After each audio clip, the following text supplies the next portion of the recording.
How's it going, Dowell? Good, how are you? Not bad. We've heard a lot from other players and Shane about Xavier Leggett, how hard he works. Just how long were you here before you met him and really saw what he was putting into this offseason? Yeah, I saw him when I got here for ball practice. I was here for a couple days before the team left and went to Jacksonville, and I went back to Arkansas.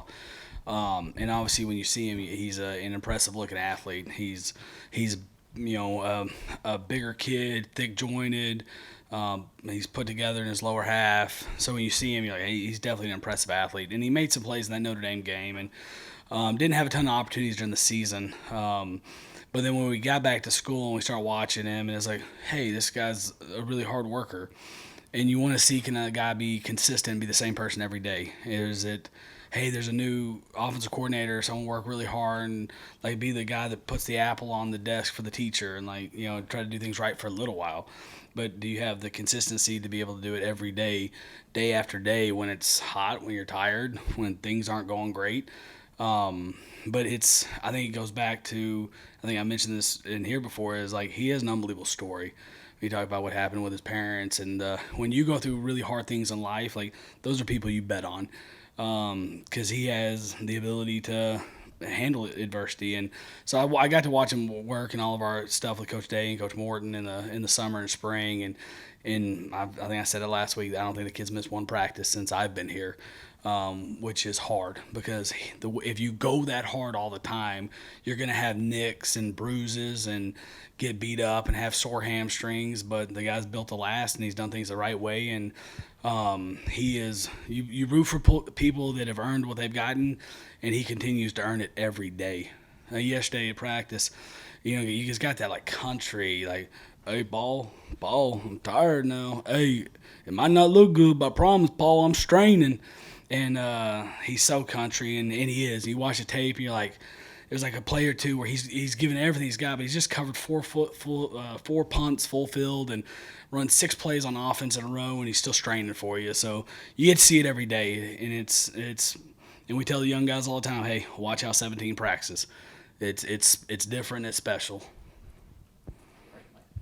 Dal, I asked Shane a similar question yesterday, but with your 2 freshmen on the offensive line, Luatosin, Babalade, and Trevon Baugh, what have you seen over the last couple weeks in particular in terms of their growth, and what excites you moving forward with those 2 especially? What excites me is the body types. Like when you see them, they're put together. They're built the right way. They're freshmen. They haven't been trained. They haven't been through a whole year of Coach Day. So when you just look at them, we're recruiting the right type bodies here. The guys that are big and thick and strong and have length. But then you watch Tro. Like Tro has football instinct, and he's got an edge to him. Even you go back to the Furman game, and he's down the goal line, and he finishes the guy in the end zone. Like he's putting his hands up, like, hey, I didn't hold him. Let's see, and he had enough awareness to do that. And Tree just is a guy that can set the edge. He's a big guy. When you play freshman, you're going to live with some mistakes. They're going to make mistakes. They don't have the experiences the older guys have. But at some point, it becomes about talent. And you say, hey, these young talented players are going to learn and get thrown in the fire. And we're expecting them to play well when they do play and when their number's called, and they did last week. They've shown that every day at practice. There's been ups and there's been downs. The kids are smart and they compete hard and they're hungry and like they want to play. They didn't come in with a mindset to, hey, I'm going to red shirt, I'm going to do this. They came in with a mindset of like, I want to impact this team right now. So I've been super fired up about both those guys' development, how they're coming, how they played last week. They still got a long way to go. But when you're recruiting the right body types, like those 2 kids are, it's something to be really excited about in the future. I'm sure Juice is ready to impact the team again. What can you share about him and kind of where he's at? And it seems like he played a little bit more against Furman than he did week 1, I guess. It's been a process. Like he's overcoming an injury that most people probably wouldn't be back, and most 99% of the world wouldn't be back from. So he's done a great job of. He's ready to get out there. He's hungry. He's been really focused this week. I actually said something to him today. I'm like, hey, I hadn't heard you all week. He's locked in. Like, I need to be able to be locked in and know what to do before I start running my mouth. And so I know he's excited and he's hungry to get back out there and start playing more. And it'll be more and more as the more he can handle. We'll just continue to progress him that way. But Make no mistake about it, when the last 2 weeks we have missed the presence of a really good player that's working back hard to get back into it. And, 17, that's been the talk right now. But never forget about resumes and never forget about what people have done. And he's impacted this program when they needed it the most last year. And we need that competitive spirit, from here on out. Dell, kind of sticking with Tree and Tro and even Lenoris and some of the other freshmen, where do you kind of draw the line in terms of getting guys experience and putting freshmen out there versus maybe putting them out there, living with those mistakes and maybe affecting confidence a little bit? Yeah, you know what? I think Paul Bear Bryant said it way back. If they're going to bite when they're puppies. So when you throw them out there as freshmen and they bite, you should be excited about that. And obviously those three guys played well in the game and impacted the game last week. But they do it at practice every day. So, it's I don't think guys that are confident like that and then you go out there and have a little success like they did last week, there will be ups and downs when they play. There will be, especially when you're young. But they get it and they understand, there are going to be some down moments. There's going to be some hard moments, but their confidence, they know the process of growth is getting thrown in the fire and going and doing it. So I don't worry about their confidence either. You can't put a value on experience. And you, as a coach, you really don't know what you have until he gets out there and plays. You talk about Sellers. I mean, we're talking about our third team quarterback right now. But a guy plays a lot because our backup also plays wide receiver and special teams, so he gets a lot more reps than a third-team quarterback. But he did it. We saw it. There was a buzz about him in camp, and he works the right way. And so when he got out there, we expected him to play well. We expected him to do what he did. And I know he clarified, he did a little bit too much on that touchdown pass, but the throw was amazing.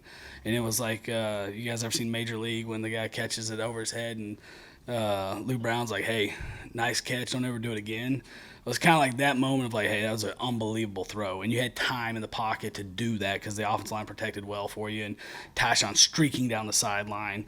So you got to know when you can and can't do that stuff, and you chose correctly. So you also don't want players that can only do what the paper says.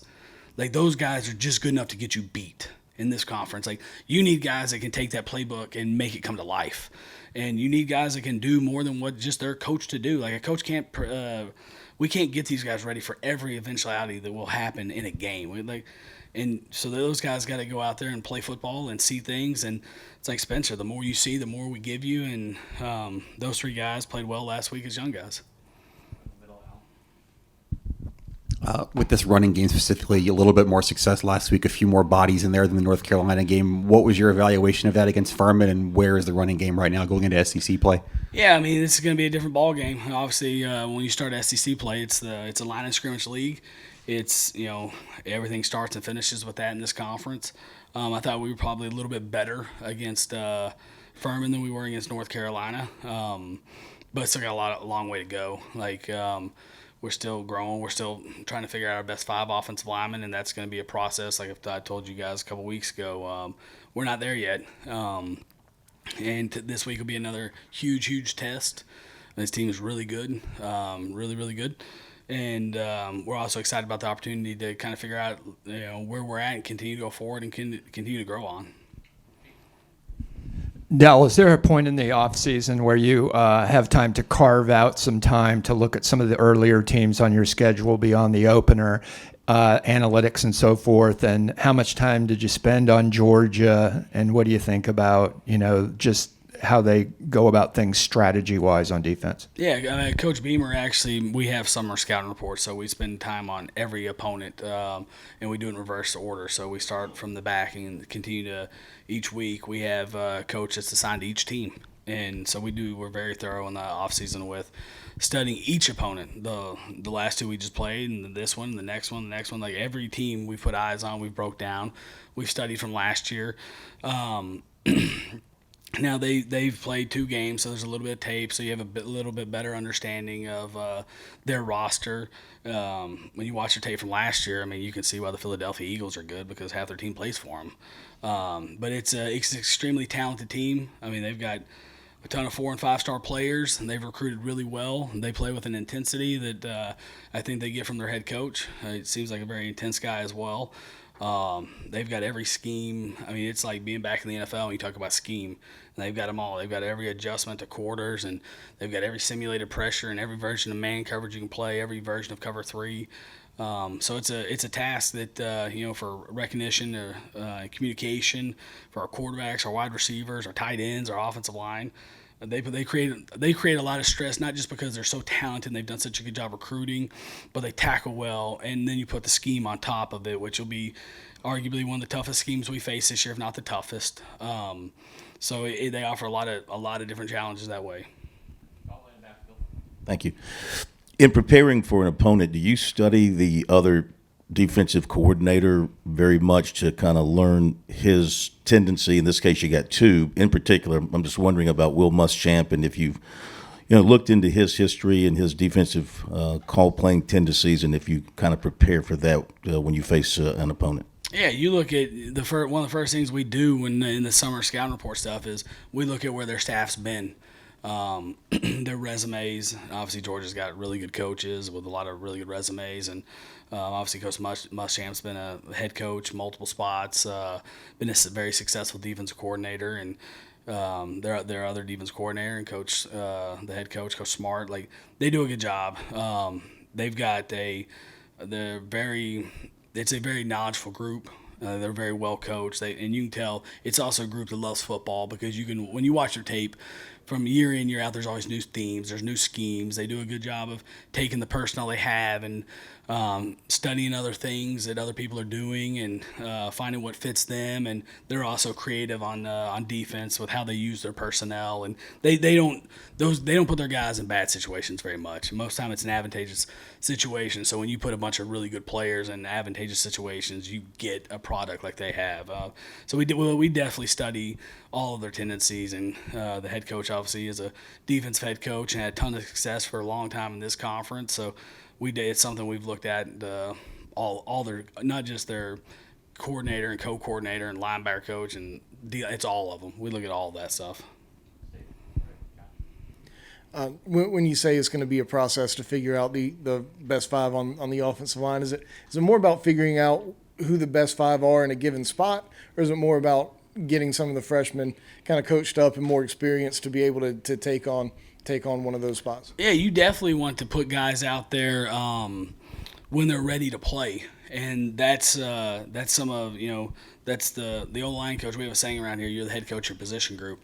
And that's on Teasley and Atkins and those guys to kind of figure out when guys are ready. And obviously Coach Beamer and myself are involved in that process. But it's not – you can't just say, hey, you're going to be – the second game you're going to be ready, the third game you're going to be ready. It's also what kind of week of practice do you have? How are you trending the right way? Are you a guy that's declining? All those things go into it, and it is a process about, especially when you're playing young guys, figuring out – when it's time to put those guys out there and where their understanding is, because you're also protecting the most important person in our football organization in Spencer. So there's a tremendous amount of responsibility for them as players, but us as coaches to make sure that we don't put someone out there before they're ready to go out there from that standpoint. So it's not an easy decision, and that's why it is a process, because there's a lot of things that go into that decision-making process. Not having been here last year for Tennessee and Clemson, I'm curious what you consider the biggest upset you've been a part of in your career, and also just kind of, does it change how you prepare when you're going into a game like this, knowing a lot has to go right for you guys to come out with a win? My biggest in my whole career, player, coach. As a player, we beat LSU when Saban was there, and I think 0-1.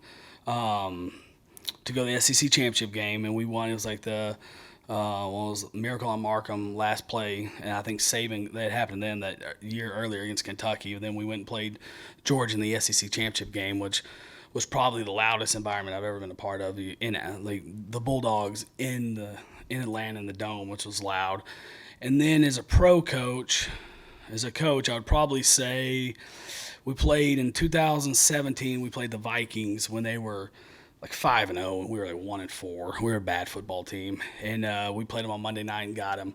The guys played really well and played to the max of their abilities, and we played a really good team, and we didn't turn it over. We made them earn everything, and to pull upsets off, I think when you go back and you look at the way that we played last year, I say we as in Carolina, the beat Tennessee and beat Clemson, and just knowing the mindset of, like, they were huge underdogs in both those games.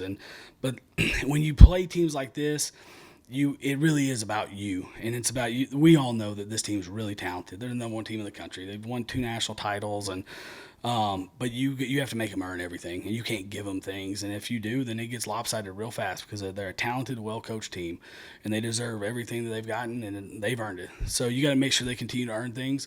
Like, we're playing a good opponent, but we also have a lot of talent in our locker room that we're excited about. We've had 2 good days of practice, so we're excited to finish up tomorrow and put in the red area stuff. And so that's where our focus is. Like, we're playing a good team, and we acknowledge it, going in an atmosphere that is pretty intense. I got to play there, and I coached there in 21 and got to play there as a player, and it's extremely loud. We struggle with the noise at Arkansas, and 21 had multiple false starts, and you get down there next to their band and their student section, it's loud and it's intense. So, but this is why when you're getting recruited and you go play in the SEC for opportunities like this, that's why as a coach, like, when you have a chance to coach in the SEC, everybody wants to coach in the SEC.